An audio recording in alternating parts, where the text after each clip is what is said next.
Pernah dengar nama Prabu Siliwangi? Baik. Prabu Siliwangi, bentang kekuasaannya di awal abad ke-14, di akhir abad ke-15. Itu beliau dari Banten sampai dengan ke awal Jawa, ujung Jawa. Kuasanya luar biasa, masih Hindu. Dan pemerintahannya, Masya Allah, ketika Islam masuk, itu nggak ada pertentangan, biasa aja. Ulama sudah ada, nyaman, tenang, biasa. Yang paling hebat, ketika sedang inspeksi, datang ke Karawang, daerah Karawang, ditemukan seorang perempuan, namanya Nyai Subang Larang, sedang membaca Al-Quran. Nyai Subang Larang itu diantara muridnya Syekh Qura. Syekh Qura itu nama aslinya Syekh Hasanuddin. Ketika pulang dari Mekah, maka disebut Ummul Qura, maka disebut Syekh Qura. Bikin pesantren beliau di Karawang, sampai sekarang masih ada pesantren Syekh Qura. Baik, diantara muridnya namanya Nyai Subang Larang, baca Al-Quran. Begitu dibaca, datang ini mendengar bacaannya, melihat siapa yang baca, seketika jatuh hati. Bukan jatuh kaki, hati.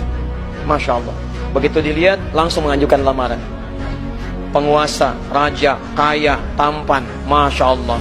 Tiba-tiba anak antum dilamar. Kira-kira terima nggak? Kaya, tampan, penguasa, diterima nggak? Halo? Jangan dulu, lihat dulu, ini kan bukan muslim. Oh, bukan pakai bukan muslim. Quran surah kedua ayat 221. Lihat kalimatnya. Wala tankihul musyrikati hatta yu'minna wala amatun mu'minatun khairum min musyrikati walau ajabatkum. Jangan Anda menikahi perempuan-perempuan yang belum beriman. Orang Islam yang wajahnya biasa-biasa itu lebih bagus daripada menikah dengan non-muslim tapi rupawan. Pilih mana? Pilih perempuan soleha tapi parasnya biasa, atau non-muslim tapi cantiknya luar biasa. Pilih mana? Nggak ada pilihan yang ketiga, nggak usah maksa. Gak usah maksa, nggak ada pilihan ketiga. Quran tidak memberikan pilihan ketiga. Itu ujian iman.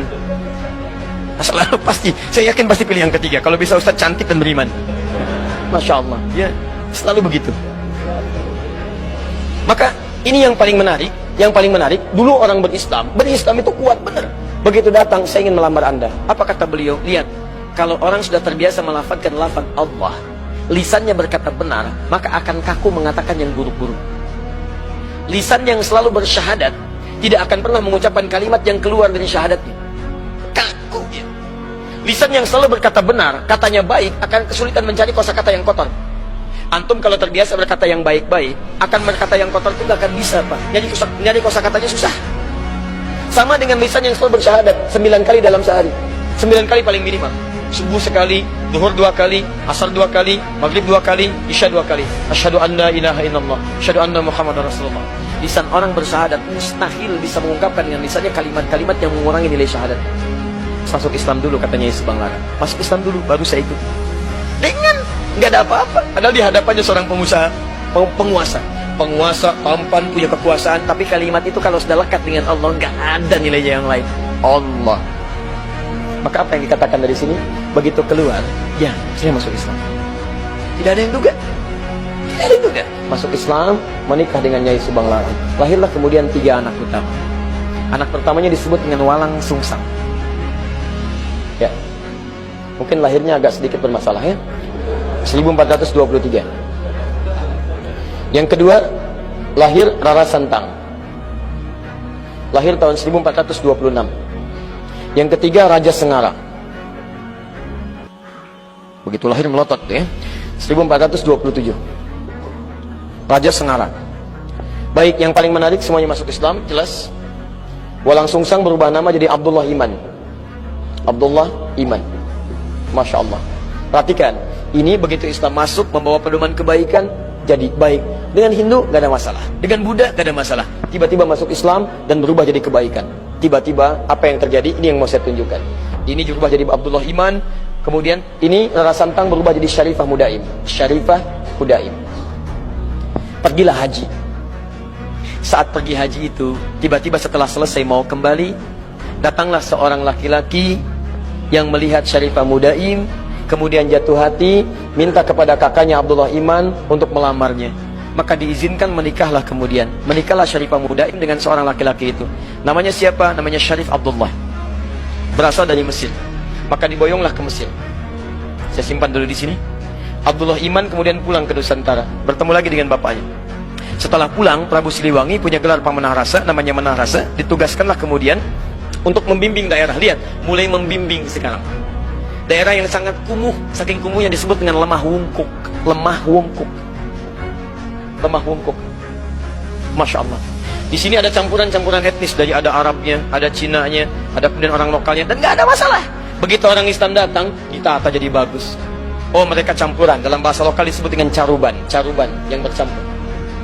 Pekerjaan utamanya ngambil udang. Ya, ambil udang kecil, dibikin kemudian terasi.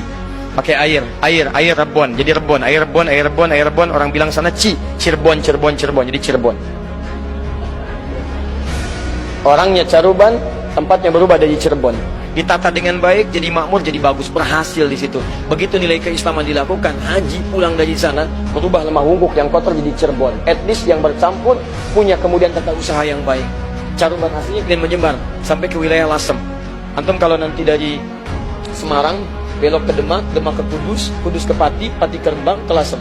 Lasem ini Masjid Agung, sekitar nggak terlalu jauh lah ya, 200 meter lah dari Masjid Agung sebelumnya. Ada sebelah kiri arah pantai namanya Caruban. Sampai sekarang Caruban. Ya, karena ada etnis di situ, termasuk Cina pertama datangnya lewat sana. Karena itu disebut dengan Caruban. Ini lemah bungkuk jadi Cirebon. Yang ini pulang ke Nusantara setelah 20 tahun, bawa anak. Anaknya bernama Syarif Hidayatullah. Maka ketika pulang kemudian diberikan wilayah di Gunung Jati, maka dikenal dengan Sunan Gunung Jati. Teman-teman sekalian, ternyata disinilah yang menyebar Islam. Syarif Abdullah ini ternyata anak seorang ulama yang juga berdakwah di Nusantara. Lihat madrasah Nabi, melahirkan seseorang, datang ke Baros, menyebar. Dari Baros punya keturunan, menyebar lagi. Dakwah. Dari situ muncul kemudian peradaban, kehebatan, kemajuan. Apa yang terjadi di antara saudaranya ini? Syarif Abdullah punya anak namanya Syarif Hidayatullah, menguasai Gunung Jati. Syarif Abdullah ternyata adiknya dari seseorang yang bernama Maulana Ishaq. Maulana Ishaq itu, siapa dia? Itu adalah anaknya Ahmad Jumadil Kubra.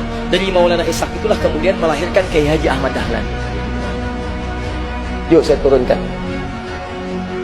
Kiai Haji Ahmad Dahlan nama asalnya Muhammad Darwish. Dan beliau belajar dengan saudaranya Muhammad Hashim bin Ash'ari.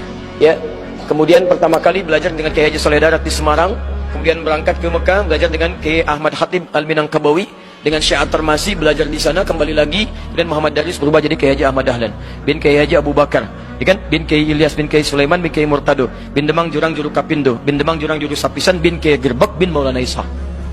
Sama persis dengan beliau mendirikan Muhammadiyah kemudian tanggal 18 November 1912. Sama persis dengan nasabnya Kiai Haji Muhammad Hashim bin Ash'ari yang mendirikan Nahdlatul Ulama tanggal 31 Januari 1926. Beliau Kiai Haji Muhammad Hashim bin Ash'ari bin Abdul Wahid. Abdul Wahid nama aslinya bin Abdul Wahid bin Abdul Halim. Abdul Halim nama aslinya Pangeran Benawa, dikenal dengan Sultan Hadiwijaya. Bin Abdullah bin Abdul Fattah, dikenal dengan Joko Tingkir. Ya, kemudian bin Abdul Aziz bin Abdul Rahman bin Maulana Ishaq.